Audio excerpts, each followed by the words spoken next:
মুহতারাম হাজিরিন, আল্লাহ তাআলার ভয়, আল্লাহ তাআলার ভয় আমাদের অন্তরে পয়দা করতে হবে। সকল ক্ষেত্রে যদি আল্লাহ তাআলার ভয় আমাদের অন্তরে পয়দা না করি, তাহলে এই ইবাদত, এই আমল আমাদের কোনো কাজে আসবে কি? আসবে। মুহতারাম হাজিরিন, বুখারীর বর্ণনায় পাওয়া যায়, রাসূলুল্লাহ সাল্লাল্লাহু আলাইহি ওয়াসাল্লাম ইরশাদ করেন, এক ব্যক্তি মৃত্যু বরণ করার পূর্বে তার সন্তানদেরকে ওসিয়ত করেছে, হে আমার সন্তানেরা, আমি যখন মারা যাব তখন তোমরা আমার লাশটাকে পুড়ে ছাই করে ফেলবে। তো সন্তানরা বাবার কাছ থেকে কি কারণে ছাই করবে এটা আর জানতে চায় না, কারণ তার বাপে ওসিয়ত করে গেছে তার লাশটা কি করতে হবে? পুড়ে ছাই করে ফেলতে হবে। সন্তানরা তার বাবার ওসিয়ত স্বরূপ বাবার মৃত্যুর পরে বাবার লাশটাকে ছাই করে ফেলেছে। মহান আল্লাহ তাআলা ওই বান্দাকে জিজ্ঞাসা করলেন, হে আমার প্রিয় বান্দা, তুমি তো দুনিয়ার জমিনে কম গুনাহ করো নাই, অনেক গুনাহ করেছো, তবে সর্বশেষ তোমার সন্তানদেরকে তোমার লাশটা পরে ছাই করে দেওয়ার জন্য কেন বলছিলে? আমি আমার সন্তানদেরকে, ওই বান্দা আল্লাহ তাআলাকে বলেন, হে আল্লাহ, আমি আমার সন্তানদেরকে এই জন্য আমার লাশটাকে ছাই করে বাতাসের সাথে বাতাসের সাথে বেশি দিতে বলেছে এই জন্য যে, কারণ আমি যে গুনাহ করেছি এই গুনাহগুলি যদি তোমার সামনে যদি প্রস্ফুটিত হয়ে যায়, তাহলে তোমার যে শাস্তি, এই শাস্তি ভরণ করার মতো আমার এই শক্তি নাই। এই জন্য আমার সন্তানদেরকে বলেছি আমার লাশটাকে পরে আমার লাশের ছাইটাকে বাতাসের সাথে ছেড়ে দিতে, ভাসিয়ে দিতে, ফেলে দিতে। আল্লাহ তাআলা বলেন, তুমি আমার ভয়ের জন্যই যেহেতু এই রূপ করেছ, যাও, আমি তোমাকে আজকে মাফ করে দিলাম। বলি সুবহানাল্লাহ। আল্লাহ তাআলার ভয় অন্তরে থাকার কারণে আল্লাহ তাআলা কি করলেন? ওই বান্দাকে মাফ করে দিলেন। তো ভয় আমরা এরকম বুঝি, আমরা অনেকে মনে করি আমি নামাজ পড়তেছি, রোজা রাখতেছি, আল্লাহর হুকুমগুলি পালন করতেছি, অবশ্যই আমি কি করতেছি? আল্লাহকে ভয় করতেছি।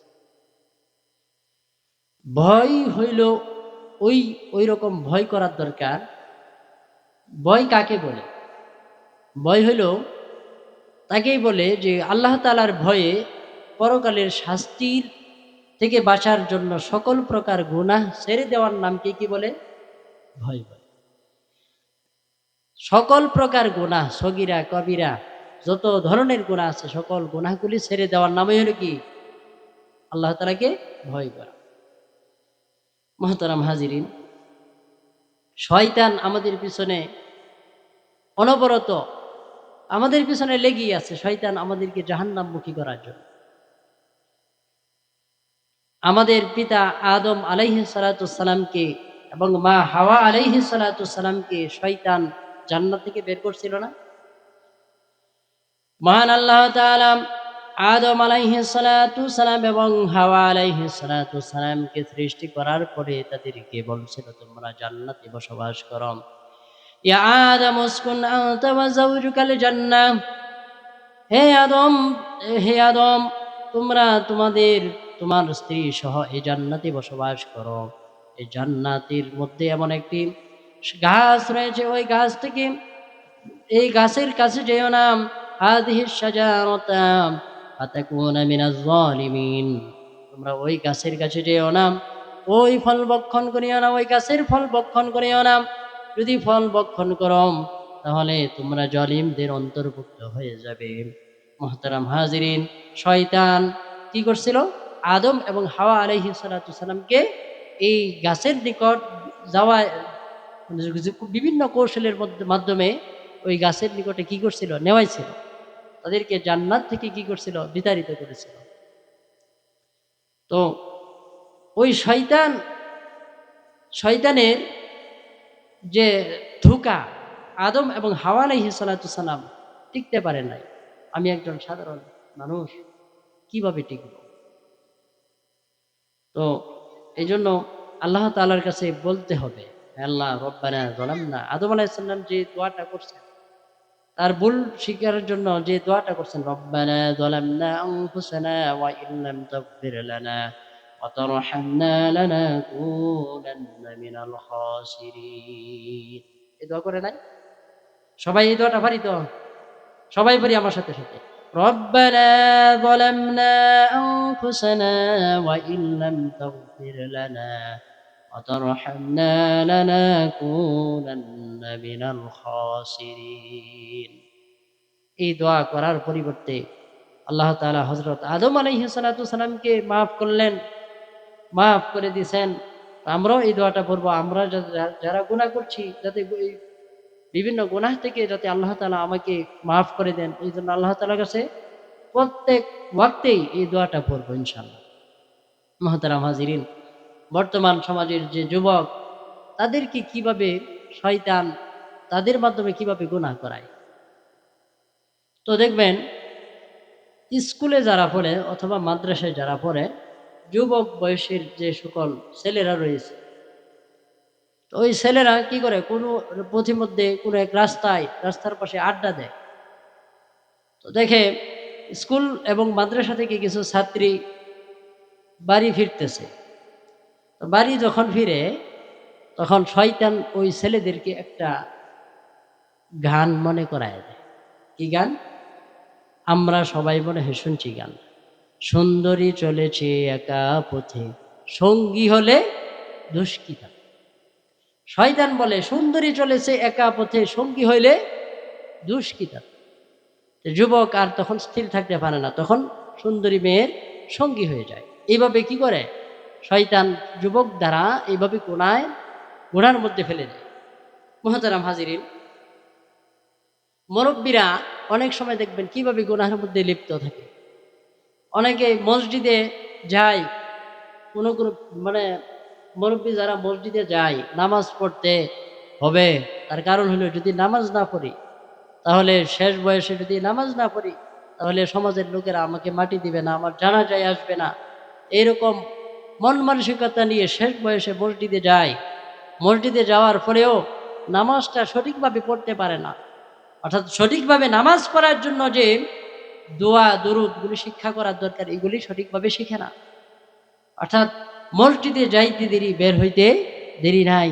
ইমাম সাহেব যখন নামাজের সময় হবে, 1 মিনিট সময় থাকতে অথবা 1 মিনিট সময় যদি অতিক্রম হয়ে যায়, তাহলে ইমাম সাহেবের নিকট উপর প্রেশার আসে, হুজুর 1 মিনিট চলে গেছে, এখনো নামাজে দাঁড়ান। অথচ এই বৃদ্ধ লোকটাই চা স্টলে ঘন্টার পর ঘন্টা সময় ব্যয় করছে, ওইখানে সময়ের কোনো হিসাব করে নাই। তো মসজিদে আসলে সময়ের হিসাব করে। মুহতারাম হাজিরিন, শয়তান আমাদেরকে কিভাবে এইভাবেই কি করছে, গুনাহের দিকে ধাবিত করছে। তো এই দুনিয়াটা হলো একটা আমল করার জায়গা। দুনিয়া থেকে আমাদের কি করতে হবে, আমল করে যাইতে হবে। আল্লাহর নবী রাসূল করিম সাল্লাল্লাহু আলাইহি ওয়াসাল্লাম বলেন, আদ-দুনিয়া মাজরাতু বিল আখিরাহ। দুনিয়া হলো মুমিনের জন্য শস্যক্ষেত্র, ঈমান আমল অর্জনের জন্য শস্যক্ষেত্র হলো দুনিয়া। এই দুনিয়া পাওয়ার পরে কেউ যদি নেক আমল করতে না পারে, তার জন্য হতভাগা, তার জন্য দুর্ভাগ্য আর কেউ নাই। সুতরাং আমি আপনি আশরাফুল মাখলুকাত হিসেবে অবশ্যই আমাদেরকে আমল করতে হবে। অনেকে ভাবে আমি তো আশরাফুল মাখলুকাত, সকল মাখলুকের মধ্যে শ্রেষ্ঠ, আল্লাহ তাআলা অবশ্যই আমাকে শ্রেষ্ঠ করে জান্নাতে দিবেন। ঠিক আছে, কিন্তু তার ভিতরে কিছু জিনিস থাকতে হবে। কিছু জিনিস যদি না থাকে, তাহলে তো জান্নাতে দিবেন। মুহতারাম হাজিরিন, আমরা সকলেই জানি, আমরা এরকম ভাবতেছি যে আমাদের মধ্যে, মানুষের মধ্যে ইঞ্জিনিয়ার, ব্যারিস্টার, অনেক কারিগর, অনেক দক্ষতা সম্পন্ন মানুষ আছে। এই দক্ষতার বিনিময়ে সে জান্নাতে যাবে। মুহতারাম হাজিরিন, আসুন আমরা স্মরণ করি, মানুষ থেকে আরো দক্ষ কারিগর আল্লাহ তাআলা আরো অন্যান্য মাখলুককে সৃষ্টি করেছেন। যেমন মৌমাছি এমন এক দক্ষ কারিগর মৌমাছির যে ঘরগুলি নির্মাণ করে, ঘরগুলি যে বানায়, মৌমাছির চাক বানায় না, এই যে চাকগুলি যে বানায়, প্রত্যেকটা চাক 6 কোণ বিশিষ্ট। কয় কোণ বিশিষ্ট? 6 কোণ বিশিষ্ট প্রত্যেকটা ঘর। এই যে চাকের মধ্যে যে ঘর থাকে, ছোট ছোট ঘর, এই ঘরটা হইল 6 কোণ বিশিষ্ট। এই ঘরের মধ্যে কোনোটা 5 কোণ পাইবেন না, কোনোটা 3 কোণ পাইবেন না, কোনোটা 4 কোণ পাবেন না। আর প্রত্যেকটা ঘর সমান সমান। মোহতারাম হাজিরিন, এই যে সমান সমান 6 কোণ বিশিষ্ট ঘর নির্মাণ করলো মৌমাছি। কোনোটা ছোট না, আবার কোনোটা বড় না। এই মাপযন্ত্র মৌমাছিকে কে দান করলো? কে দান করছে? আল্লাহ। তো একজন মানুষ চিন্তা করে, অনেক ইঞ্জিনিয়ার চিন্তা করে, এইরকম মৌমাছির ঘর নিয়ে চিন্তা করতে করতে তারা এই মৌমাছির কাছে ফেল হয় কি হয় না?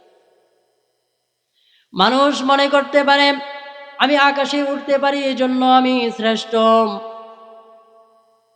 কিন্তু আমার আল্লাহ তাআলা মানুষ সৃষ্টির পাশাপাশি এমন কিছু মাখলুক সৃষ্টি করেছেন, ওই মাখলুকটাও কি করতে পারে? আকাশে উঠতে পারে। যেমন ঈগল পাখি উঠতে পারে না, আকাশে উঠতে পারে। তো ঈগল পাখি উঠতে পারে, আমিও উঠতে পারি, বিমানের সাহায্যে উঠতে পারি, তাহলে আমিও শ্রেষ্ঠ। তাহলে আমি যদি শ্রেষ্ঠ হই, তাহলে ঈগল পাখি তো শ্রেষ্ঠ হওয়ার কথা, সেও তো উঠতে পারে। দ্বিতীয়ত, আমরা আরেকটা জিনিস ভাবি, আমরা সমুদ্রের নিচে যাইতে পারি, এই জন্য আমরা শ্রেষ্ঠ, আমরা আশরাফুল মাখলুকাত। খেয়াল করুন, সমুদ্রের নিচে তিমি মাছের বসবাস আছে না নাই? আছে না? তো তিমি মাছ যেখানে বসবাস করে, তো তিমি মাছ সেই ক্ষেত্রে শ্রেষ্ঠ হওয়ার কথা ছিল, কিন্তু তিমি মাছ তো শ্রেষ্ঠ না। শ্রেষ্ঠ কে? শ্রেষ্ঠ কে? মানুষ।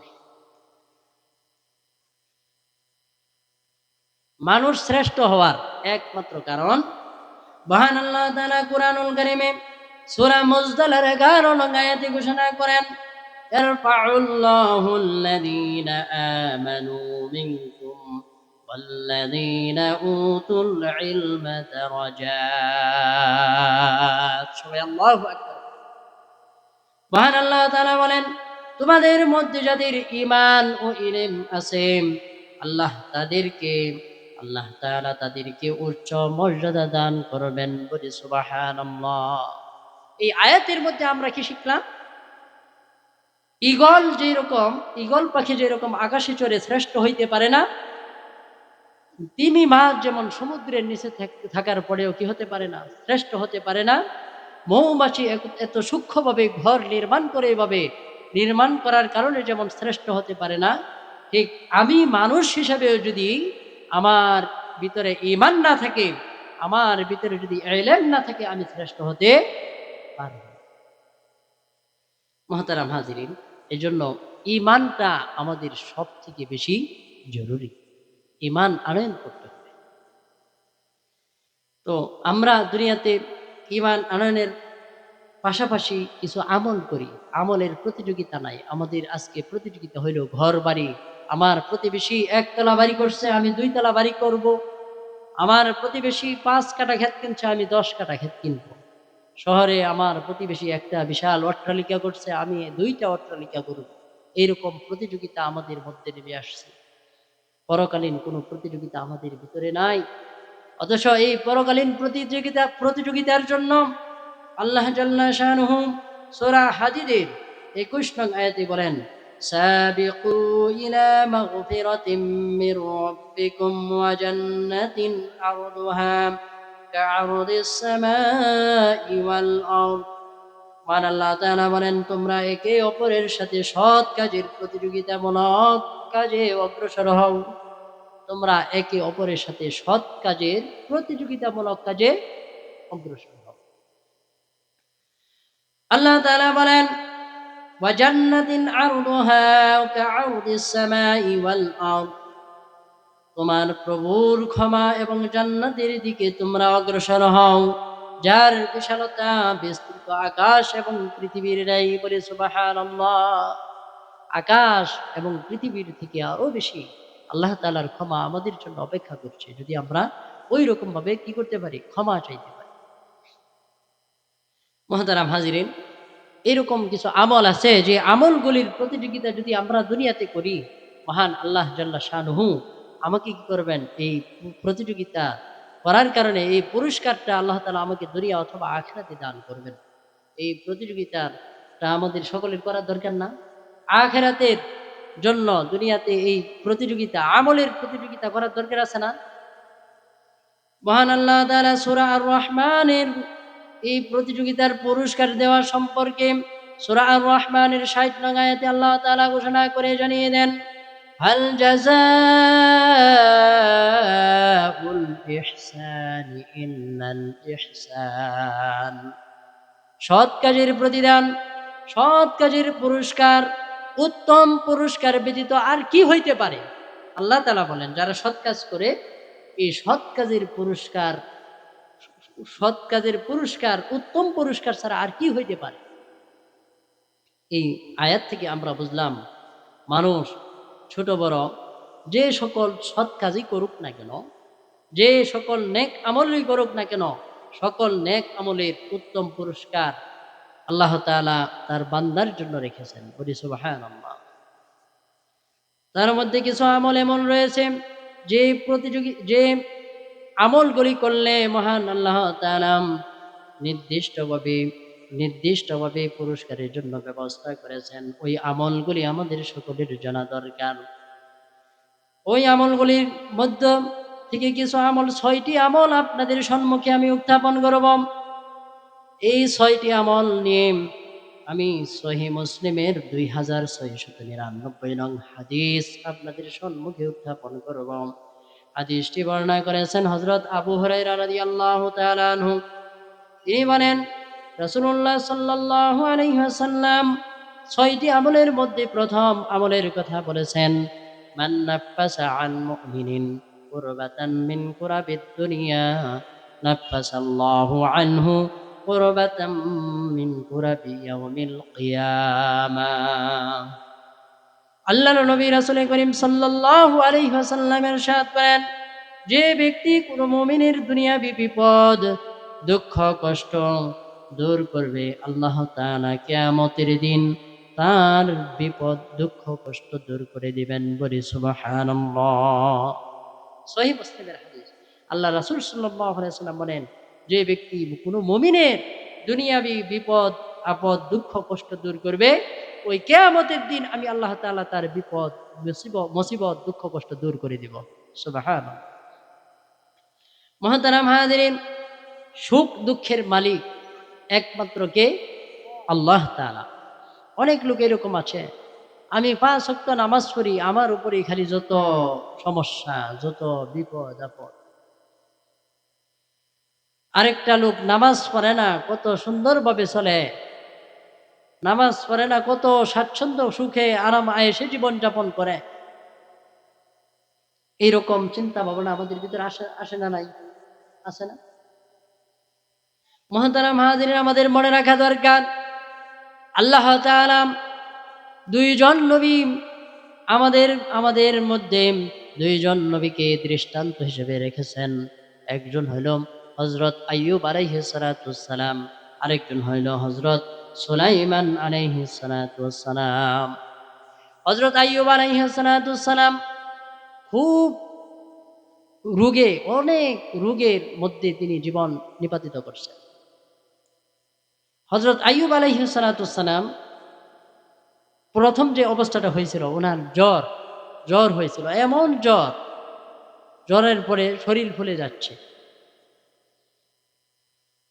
শরীর ফুলে যাওয়ার পরে আইয়ুব আলাইহিস সালাতুস সালাম হাকিমকে ডাকলেন।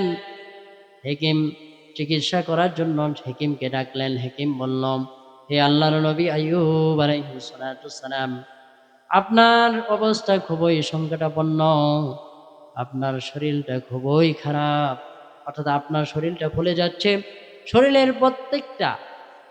প্রত্যেকটা জায়গা থেকে ঘা হবে, ওইখান থেকে পোকামাকড় বের হবে। হাকিম বলে, আমি ব্যর্থ, আমি পারবো না।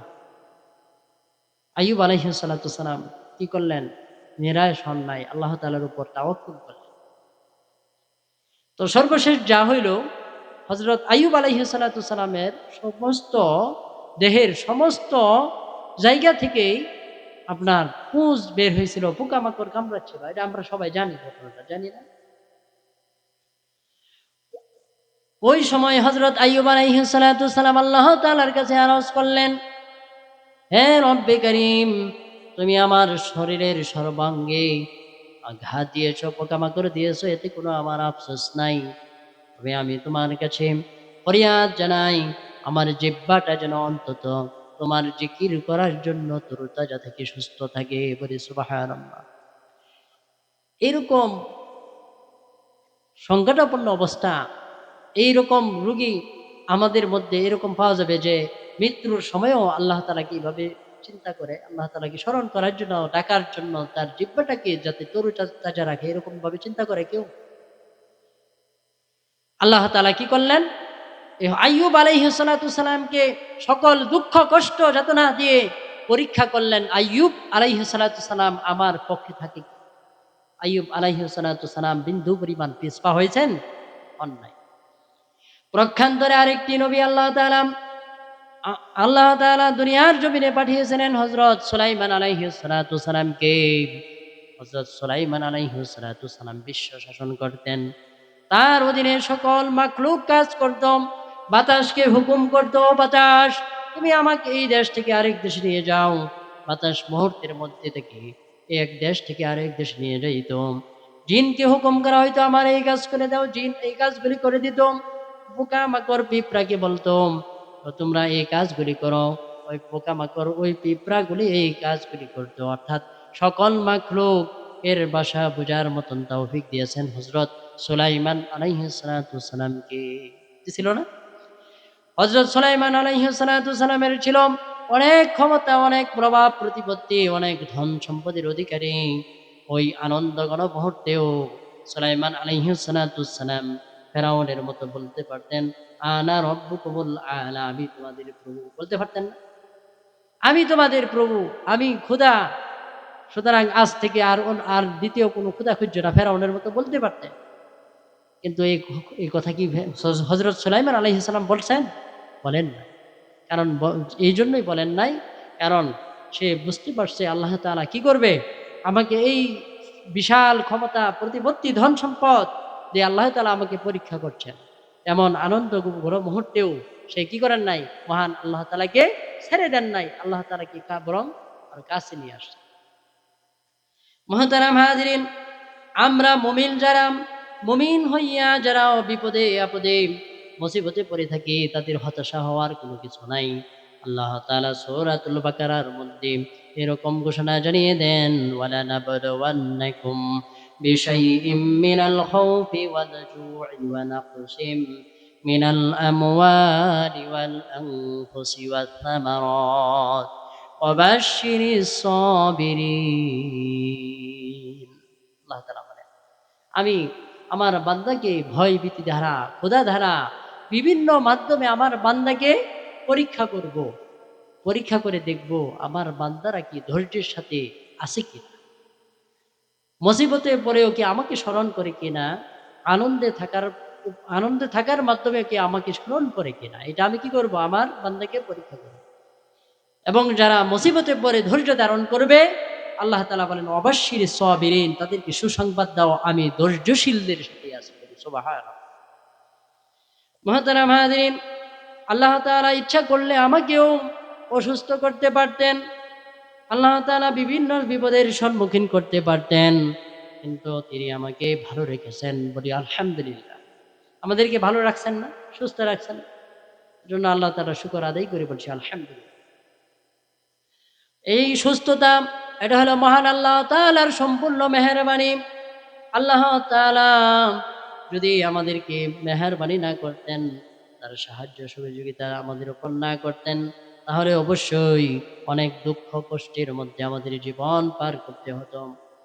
যারা এভাবে মানুষের দুঃখ কষ্ট, হাদিসের আলোকে যারা এইভাবে মানুষের দুঃখ কষ্ট দূর করবে, আল্লাহ তাআলা কিয়ামতের দিন বান্দাকে মহা বিপদ থেকে উদ্ধার করবেন। বলি সুবহানাল্লাহ।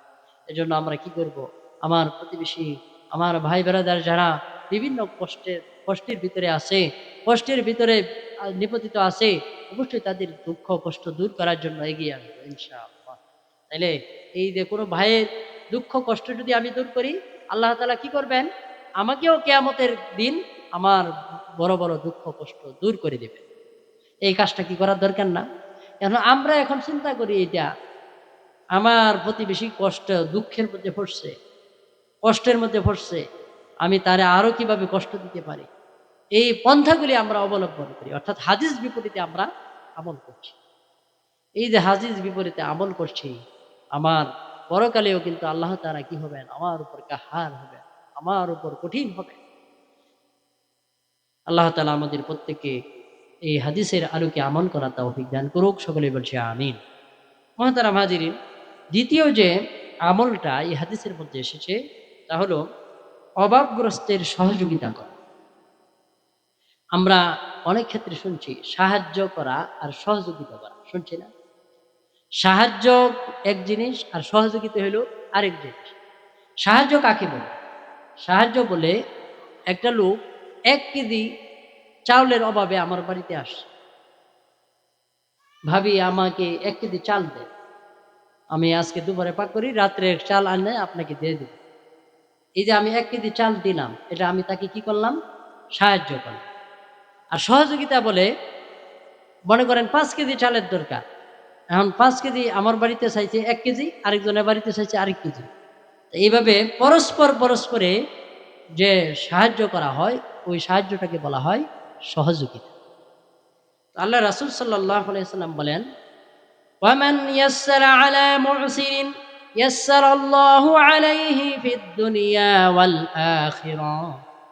যে কেউ কোনো অভাবগ্রস্তের সহযোগিতা করবে, আল্লাহ তাআলা তাকে দুনিয়া ও আখিরাতে আল্লাহ তাআলা তাকে দুনিয়া ও আখিরাতে সচ্ছলতা দান করে। যদি কেউ কোনো অভাবগ্রস্তের সহযোগিতা করে, আল্লাহ তাআলা তাকে দুনিয়া এবং আখিরাতে কি করবেন, সহযোগিতা করবেন। এখানেও আমাদের মনে রাখা দরকার যে অভাবগ্রস্তকে কিছু দেওয়াটাও যেমন তার সহযোগিতা, ঠিক তেমনি তারকে কিছু অভাবগ্রস্তের জন্য যে ঋণ আছে, ঋণটা যাতে মেটাইতে পারে এই জন্য তাকে সময় দেওয়াটাও একটা সহযোগিতা। আপনি যদি কারো কাছে 5,000 টাকা পান, সে বলল, ভাই আমি টাকাটা এখন দিতে পারতেছি না, টাকাটা আমাকে 1 সপ্তাহ সময় দে, আমি সামনের সপ্তাহে দিয়ে দিব। তো এই যে সময়টা দিলাম, এটা কি করলাম, আমি তাকে সহযোগিতা করলাম। কুরআনুল কারীমের সূরা বাকারার 280 নং আয়াতে আল্লাহ তাআলা বলেন, ওয়া ইন কানা যু উসরাতিন ফানাদিরাতুন ইলা মাইসারাতিন ওয়া আন তাসাদ্দাকু খায়রুল লাকুম ইন কুনতুম তা'লামুন। আল্লাহ তাআলা বলেন, যদি কেউ অভাবগ্রস্ত হয় তবে তাকে সচ্ছলতা আসা পর্যন্ত সময় দাও, আর যদি ঋণ মওকুফ করে দাও, ঋণটা মাফ করে দাও, তাহলে সেটা হবে খুবই উত্তম কাজ। যদি তোমরা এটি জানতে, তাহলে তাহার উপর আমল করতে। আল্লাহ তাআলা বলেন, কি বলছেন, যদি কোনো অভাবগ্রস্ত লোকের কাছে তুমি টাকা পাও বা ঋণ পাও, তাহলে তাকে কি করো, তার সচ্ছলতা অর্থাৎ টাকাটা দেওয়ার আগ পর্যন্ত তুমি তাকে কি করো, সময় দাও। এটা আল্লাহ তাআলার কথা। আর যদি সময়টা দাও, তাহলে এটা হবে তোমার জন্য খুব কল্যাণকর, খুব উত্তম কাজ হবে। আর যদি এই ঋণটা মাফ করে দাও, এটা হবে তার থেকে আরো উত্তম। এটা যদি জানতে, তাহলে অবশ্যই তার উপর আমল করতে। মহতারাম হাজিরিন, তাফসিরে ইবনে কাসির এই আয়াতের আলোকে, তাফসিরে ইবনে কাসিরে হযরত আবু উমামা আসআদ ইবনে জাররাহ রাদিয়াল্লাহু তাআলা আনহু বলেন, রাসূলুল্লাহ সাল্লাল্লাহু আলাইহি ওয়াসাল্লাম বলেন, যেদিন আল্লাহ তাআলার ছায়া ব্যতীত আর কোনো ছায়া থাকবে না, ঠিক সেই দিন ওই ব্যক্তি ওই ছায়ার মধ্যে স্থান পাবে, যে ওই অভাবগ্রস্তের ঋণের জন্য কি করছিল, সময় দিয়েছে। বলি সুবহানাল্লাহ। অভাবগ্রস্তের ঋণ মেটানোর জন্য যে সময় দিয়েছিলাম, ওই সময় দেওয়ার কারণে আল্লাহ তাআলা তাকে আল্লাহ তাআলার ছায়ার মধ্যে নিপতিত করবেন। আল্লাহ তাআলা আল্লাহ তাআলা তাকে ওই ছায়ার মধ্যে গ্রহণ করে আল্লাহ তাআলা তাকে মাফ করে দিবেন। বলি সুবহানাল্লাহ। আরেকটি হাদিস হযরত বুরাইদা রাদিয়াল্লাহু তাআলা আনহু থেকে বর্ণিত, তিনি বলেন, আমি রাসূলুল্লাহ সাল্লাল্লাহু আলাইহি ওয়াসাল্লামকে বলতে শুনেছি, যে ব্যক্তি অভাবগ্রস্তকে ঋণ গ্রহীতার জন্য ঋণ পরিশোধ করার জন্য ভদ্রতার সাথে সময় দেয়, আল্লাহ তাআলা সময় দেয়, ওই সময়ে যদি তার ঋণ পরিশোধ করতে না পারে, ওই সময় দেওয়ার পর্যন্ত প্রতিদিন তার আমলনামায় যে পরিমাণ ঋণ পাবে, এই পরিমাণ ঋণ, ওই পরিমাণ সম্পদ আল্লাহ তাআলার রাস্তায় দান করার সওয়াব তার আমলনামায় পৌঁছতে থাকবে। বলি সুবহানাল্লাহ। মনে করেন আপনি কারো কাছে 5,000 টাকা পাই, এক সপ্তাহ সময় দিয়েছেন, পারতেছেন, আপনি কি করলেন? আরো এক সপ্তাহ সময় দিলেন। এই যে সময়টা দিলেন, প্রত্যেক দিন আল্লাহ তাআলার রাস্তায় 5,000 টাকা দান করলে যে সব পাইবেন, এই সবটা আপনি পাইতে থাকবেন। বলি সুবহানাল্লাহ। এই হাদিসের শেষে বলেন যে যদি ওই ব্যক্তি এই ঋণটা মাফ করে দেয়, অর্থাৎ দিতে পারতেছে না, ঋণটা দিতে পারতেছে না, আমি তারে মাফ করে দিলাম, তাহলে এই 7 দিনে যে সবটা পাইলাম তার দ্বিগুণ সব আল্লাহ তাআলা আমাকে আরো দান করে। বলি সুবহানাল্লাহ। মোহতারাম হাজিরিন, এই আমলটা করা আমাদের দরকার আছে না নাই? আল্লাহ তাআলা আমাদের সকলকে এই আমল করা তৌফিক দান করুক। সকলে বলছে আমিন। আরেকটি হাদিসে আসছে, সহিহ বুখারী 2078 নং হাদিসে হযরত আবু হুরায়রা রাদিয়াল্লাহু তাআলা আনহু বর্ণনা করেন, এক রাসূল সাল্লাল্লাহু আলাইহি ওয়াসাল্লাম ইরশাদ করেছেন, এক ব্যক্তি তার দোকানের কর্মচারীকে বলছে, এই ব্যাপারে একটা হাদিস আছে, তার কর্মচারীকে বলছে, এ কর্মচারী, আমাদের কাছ থেকে অনেক লোক, অভাবী লোক বাকি বাট্টা খায়, টাকা দিতে পারে না। তুমি যাকে মনে করবা সে অসহায় আর দিতে পারতেছে না, তোমরা যাকে এরকম মনে করবা টাকা আর দিতে পারতেছে না, তুমি তাকে কি করবা? আমার পক্ষ থেকে তাদেরকে মাফ করে দিবে। তো কর্মচারীরা জিজ্ঞেস করলো, মালিক, আপনি যে মাফ করে দিবেন, কি উদ্দেশ্যে মাফ করে দিবেন? তো বলতেছে, আল্লাহ রাসূল সাল্লাল্লাহু আলাইহি সাল্লাম বলছে যে তার মানে যে তার ঋণকারীকে, অভাবগ্রস্তের অভাব দূর করে দেয়, আল্লাহ তাআলা নাকি তাকে সহযোগিতা করেন, আল্লাহ তাআলা তাকে মাফ করে দিবেন বলে আল্লাহ রাসূল সাল্লাল্লাহু আলাইহি সাল্লাম বলছেন। রাসূলুল্লাহ সাল্লাল্লাহু আলাইহি সাল্লাম বলেছেন, এই নিয়ত, এই সহি নিয়ত থাকার কারণেই, এই আমলের বাহানা তার ভিতরে থাকার কারণে আল্লাহ তাআলা তার জিন্দেগীর তামাম গুনাহগুলি মাফ করে দিয়েছেন। বলি সুবহানাল্লাহ। এই অভাবগ্রস্তের পাশে থাকার পরে আল্লাহ তাআলা কি করলেন? তার অভাবটা মোচন করে আল্লাহ তাআলা কি করলেন? তাকে মাফ করে দিয়েছেন। সুবহানাল্লাহ। তো মুহতারাম হাজিরিন, এই হাদিসের মধ্যে তৃতীয় একটি আমলের কথা উল্লেখ আছে। আমলটি হলো অপরের দোষ ত্রুটি গোপন করা। আমরা কিন্তু এই কাজটা করি না। অপরের দোষ ত্রুটি যতই বলতে পারি ততই মজা লাগে। তো আল্লাহ রাসূল সাল্লাল্লাহু আলাইহি ওয়াসাল্লাম বলেন, ওয়ামান সাতারা মুসলিমান সাতারাল্লাহ সাতারাহুল্লাহু ফিদ দুনিয়া ওয়াল আখিরাহ। আল্লাহর নবী রাসূল করিম সাল্লাল্লাহু আলাইহি ওয়াসাল্লাম বলেন, যে ব্যক্তি কোনো মুসলিমের দোষ গোপন রাখবে, যে ব্যক্তি কোনো মুসলিমের দোষ গোপন রাখবে, আল্লাহ তাআলা দুনিয়া ও আখিরাতে তার দোষ ত্রুটিগুলি গোপন রাখবেন। বলে সুবহানাল্লাহ। এই হাদিস থেকে আমাদের মনে রাখতে হবে যে একে অপরকে সম্মান বজায় রেখে আমাদের চলতে হবে, অপরকে শ্রদ্ধা সম্মান দিয়ে আমাদেরকে চলতে হবে, এবং অপরের দোষ ত্রুটি গোপন রাখতে হবে। যদি আমি দোষ ত্রুটিগুলি গোপন রাখতে পারি, আল্লাহ তাআলা হাসরের ময়দানে আমার দোষ ত্রুটিগুলিও গোপন রাখবেন। এজন্য আমরা কি করব? আমার ভাইয়ের দোষ ত্রুটিগুলি কি করব? গোপন রাখবো। ইনশাল্লাহ পারবো না? আমরা আসলে খুব মজা লাগে এই দোষ ত্রুটিগুলি বলতে, আমাদের খুব ভালো লাগে। ভালো লাগার কারণ হলো আমাদের নফস এই দোষ ত্রুটি বলতে গিয়ে অনেক মজা পায়। হ্যাঁ, কারণ আরো এই কিছু দুষ্কৃতি আছে, যে দুষ্কৃতিগুলি আমরা আগ্রহের সাথে বলি, আগ্রহের সাথে মানুষকে আমার প্রতি ভাইয়ের দুষ্কৃতিগুলি বলি, উল্লেখ করি। মুহতারাম হাজিরিন, মানুষের দুষ্কৃতি প্রচার করা যেমন আমাদের জন্য, দুষ্কৃতি প্রচার করা যেমন আমাদের জন্য বড় গুনাহ, ঠিক এইভাবে দোষ ত্রুটি গোপন রাখো আমাদের বড় একটা দায়িত্ব। অথচ এইভাবে মানুষের দোষ ত্রুটি চর্চা করি, যে দোষ ত্রুটিগুলি চর্চা করলে আল্লাহ তাআলা আমার আমল নামায় কবিরা গুনাহ লেখা হয়। আমার বান্দার কোনো দোষ ত্রুটি আমি যদি উল্লেখ করি, আমি কি করি? কবিরা গুনাহ, কবিরা গুনাহ করি। এইটা আমরা কিন্তু বুঝতেছি না। এই কবিরা গুনাহের জন্য অবশ্যই আমাদেরকে জাহান্নামে যাইতে হবে। আল্লাহ তাআলা আমাদের সকলকে অপরের দোষ ত্রুটি গোপন করে যাতে আমরা সকলেই দুনিয়াতে জীবন যাপন করতে পারি সেই তৌফিক দান করুক। সকলে বলছে আমিন। মহতারাম হাজিরিন, এই হাদিসের মধ্যে আরেকটি আমল উল্লেখ করা হয়েছে যে আল্লাহ রাসূল সাল্লাল্লাহু আলাইহি ওয়াসাল্লাম বলেন অপরকে সাহায্য করা। রাসূলুল্লাহ সাল্লাল্লাহু আলাইহি ওয়াসাল্লাম বলেন আল্লাহু ফি আউনিল আবদি মা কানাল আবদু ফি আউনি আখিহি। কোন বান্দার যতক্ষণ যতক্ষণ কোনো ভাইয়ের সাহায্য করায় মশগুল থাকে, আল্লাহ তাআলা ততক্ষণ ওই বান্দাকে সাহায্য করতে থাকেন। বলি সুবহানাল্লাহ। কোনো বান্দাকে যদি আমরা সাহায্য করি, আল্লাহ তাআলা আমাদেরকেও ততক্ষণ পর্যন্ত সাহায্য করবেন। এই ততক্ষণ পর্যন্ত আমাদেরকে সাহায্য করতে থাকে। সাহায্যটা জনসেবা হতে পারে, মানুষের খেদমত হতে পারে।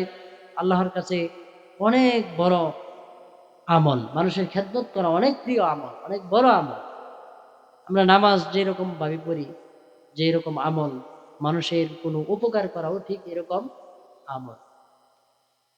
হাদিসের এই ছোট্ট বাক্য দিয়ে আমরা বুঝতে পারি এই হাদিসটির উপর যদি আমরা করতে পারি, আমল করতে পারি, তাহলে আমরা অবশ্যই অনেক ফজিলতের অধিকারী হব। তারগিব নামক কিতাবের 954 নং হাদিসে হযরত ওমর ইবনুল খাত্তাব রাদিয়াল্লাহু তাআলা আনহু ইরশাদ করেন, একবার রাসূল করিম সাল্লাল্লাহু আলাইহি ওয়াসাল্লামকে জিজ্ঞাসা করা হয়েছিল, আইয়ুল আমালি আহাব্বু ইলাল্লাহ, কোন আমল আল্লাহ তাআলার নিকট, কোন আমল আল্লাহ তাআলা বেশি ভালোবাসেন? উত্তরে তিনি বলেছিলেন, মুমিনকে খুশি করা, পুরো মুমিনকে খুশি করা, ক্ষুধার্তকে খেতে দেওয়া, বস্ত্রহীনকে কাপড় দেওয়া, কোনো অভাবগ্রস্তের প্রয়োজন মেটানো সবচেয়ে ফজিলতপূর্ণ কাজ। এই যেখানে কাজের কথা বললো, মুমিনকে খুশি করা, মুমিনকে খুশি করতে হবে। আমি জানি কে মুমিন, মুমিন কারা, মুমিনের পরিচয় কি, কিভাবে বুঝবো আমি মুমিন কিনা? আমি নিজেকে মুমিন হিসাবে চেনার জন্য নিজেকে প্রশ্ন করতে পারি, হে নফস, আমি কি অমুক গুনাহ থেকে বিরত থাকতে পেরেছি? রাস্তা দিয়ে যাইতেছি, সুন্দরী একটা মেয়ে আমার পাশ দিয়ে চলছিল, আমি পরকালকে পাওয়ার জন্য আমি ওই মেয়ের দিকে তাকাই নাই, তাহলে এই যে আমি তাকাইলাম না, তাহলে কি হইলাম? আমি কি হইলাম? মুমিন হইলাম। আল্লাহ তাআলার সকল হুকুম আহকামের উপর যদি আমি থাকি, তাহলে আমি মুমিন হইলাম। একমাত্র মুমিন তাদেরকে আল্লাহ তাআলা ঘোষণা করেন, মুমিন হইল তারা, ইন্নামা ইয়াখশাল্লাহু মিন ইবাদিহিল উলামা। আল্লাহ তাআলা বলেন, নিশ্চয়ই মুমিন হইল তারা যারা, যে সকল আলেম ওলামারা আমাকে কি করে? ভয় করে। আলেম ওলামারা আমাকে কি করে? ভয় করে। আলেম ছাড়া আল্লাহ তাআলার কে ভয় করার মতো আর দ্বিতীয় কেউ নাই। কারণ যার অন্তরে, যার ভিতরে এলেম আছে, সেই কেবল আল্লাহ তাআলাকে ভয় করে। যে আল্লাহ তাআলাকে ভয় করে, আল্লাহ তাআলা কি করবেন? তাকে কি করবেন? এই পরকালের সমস্ত আযাব থেকে আল্লাহ তাআলা নাজাতের ব্যবস্থা করবেন। বলি সুবহানাল্লাহ। মুহতারাম হাজিরিন, এই হাদিসের মধ্যে পঞ্চম একটি আমল এসেছে। আমলটি হলো রাসূলুল্লাহ সাল্লাল্লাহু আলাইহি ওয়াসাল্লাম বলেছেন, মান সালাকা তরিকান ইয়ালতামিসু ফীহি ইলমান সাহহালাল্লাহু লাহু বিহি তরিকান ইলাল জান্নাহ। যে ব্যক্তি দ্বীন শিক্ষা হাসিল করার জন্য, যে ব্যক্তি দ্বীন শিক্ষা হাসিল করার উদ্দেশ্যে চলে, আল্লাহ তাআলা তার বেহেশতের পথ সহজ করে দেন। বলি সুবহানাল্লাহ। দ্বীন শিক্ষার উদ্দেশ্যে যে ব্যক্তি অগ্রসর হয়, আল্লাহ তাআলা তার জন্য জান্নাতের রাস্তা কি করে দেন? সহজ করে দেন। সুবহানাল্লাহ। আমরা জানি এলেম ছাড়া কোনো আমল সুন্দরভাবে সঠিকভাবে করা যায় না। করতে পারা যায় কি? এক লোক নামাজের মধ্যে দোয়া কুনুত পারে না, বেতের নামাজ পড়তে হয়, দোয়া কুনুত পারে না, তো সে কিভাবে সুন্দরভাবে আমল করতে পারে? কারণ সে বেতেরই পারে না। আমার অনেক মসজিদের এরকম মুসল্লি দেখছি, এশার নামাজ পড়ার পর 2 রাকাত সুন্নত করে চলে যায়, বেতেরও পারে না। বলা হইলে বলে আমরা তো এখনো পারি না, দোয়া কুনুত পারি না, কিভাবে বেতের পড়বো? তো এই যে এলেম না থাকার কারণে এই আমল থেকে কি হইল, গাফিল।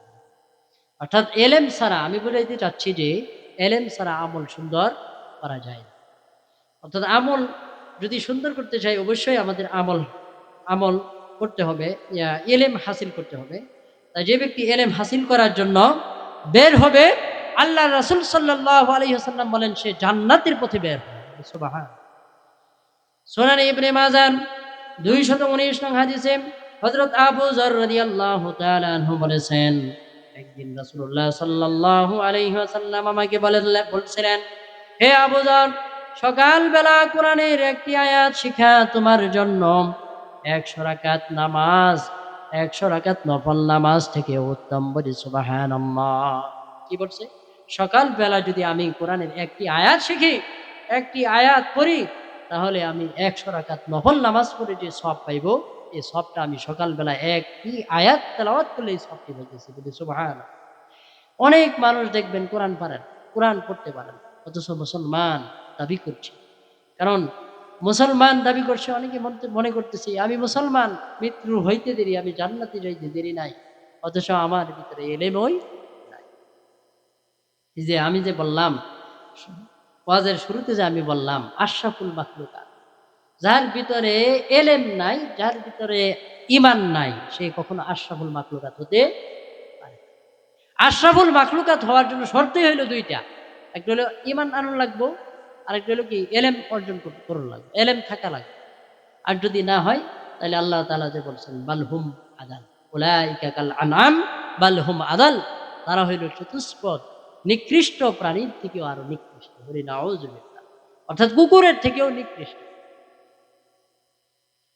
তো মুহতারাম হাজিরিন, ঈমান আনয়নের জন্য কি করতে হবে? আমাদেরকে এলেম শিক্ষা করতে হবে। রাসূল সাল্লাল্লাহু আলাইহি ওয়াসাল্লাম হযরত আবু যর রাদিয়াল্লাহু তাআলা আনহুকে যে উপদেশটা দিচ্ছেন, সকালবেলা কোরআনের একখানা আয়াত তেলাওয়াত করলে 100 রাকাত নফল নামাজ থেকেও আরো বেশি সওয়াব পাওয়া যায়। সুবহানাল্লাহ। আল্লাহ তাআলা আমাদের প্রত্যেককে সকালবেলা কোরআনুল কারীম তেলাওয়াত করার তৌফিক দান করুন। সবাই বলছে আমিন। অনেক আগে দেখতাম অনেক বাড়িতে কোরআন তেলাওয়াত হইতো সকালবেলা। এখন আপনি কোনো বাড়িতে সচরাচর 2-1টা বাড়ি ছাড়া সকালবেলা কোরআন তেলাওয়াত পাবেন না। কারণ হইল এখন কোরআন তেলাওয়াত যে করবে ওই সময়টা কোথায়? এখন হাতে চলে আসছে ফেসবুক, হাতে চলে আসছে ইউটিউব, হাতে চলে আসছে হোয়াটসঅ্যাপ, ইমো। কারোর সাথে কিভাবে কথা বলবে, কিভাবে সময় পার করবে, এজন্য আমার হাতে চলে আসছে এটা। কোরআন পড়ার সময় কোথায়? কোরআন পড়তে গেলে ভালো লাগে না, এরকম মনে হয়। এই যে আমার কোরআন পড়তে গেলে ভালো লাগে না, বোঝা গেল আমার ভিতরে ঈমান এখনো প্রবেশ করে। মুহতারাম হাজিরিন, হযরত আবু যর রাদিয়াল্লাহু তাআলা আনহুকে রাসূলুল্লাহ সাল্লাল্লাহু আলাইহি ওয়াসাল্লাম আরো বলেন, আর সকালবেলা ইলমের কিছু অংশ শিখাম, সেই অনুযায়ী আমল হোক বা না হোক, তোমার জন্য 1000 রাকাত নামাজ পড়ার চেয়ে উত্তম। বলি সুবহানাল্লাহ। এমন এলেম শিখলাম, এমন এলেম শেখার পরে আমি কি করলাম? একটা এলেম শিখলাম। এই যে আমরা হাদিসে শুনছি, আল্লাহ রাসূল সাল্লাল্লাহু আলাইহি ওয়াসাল্লাম বলছেন, যে ব্যক্তি সকালবেলা ফজর বাদ আল্লাহুম্মা আজিরনা মিনান নার 7 বার করবে, মাগরিবের আগে যদি সে মারা যায়, আল্লাহ তাআলা তার জন্য জাহান্নাম হারাম করে দিয়েছেন। বলি সুবহানাল্লাহ। এই বান্দা কি করছে? আবার পড়ছে, এই হাদিসের অপর অংশে পড়ছে, কেউ যদি মাগরিব বাদ আল্লাহুম্মা আজিরনা মিনান নার পাঠ করে, তাহলে ফজরের অর্থাৎ সূর্য উদয় হওয়ার আগ পর্যন্ত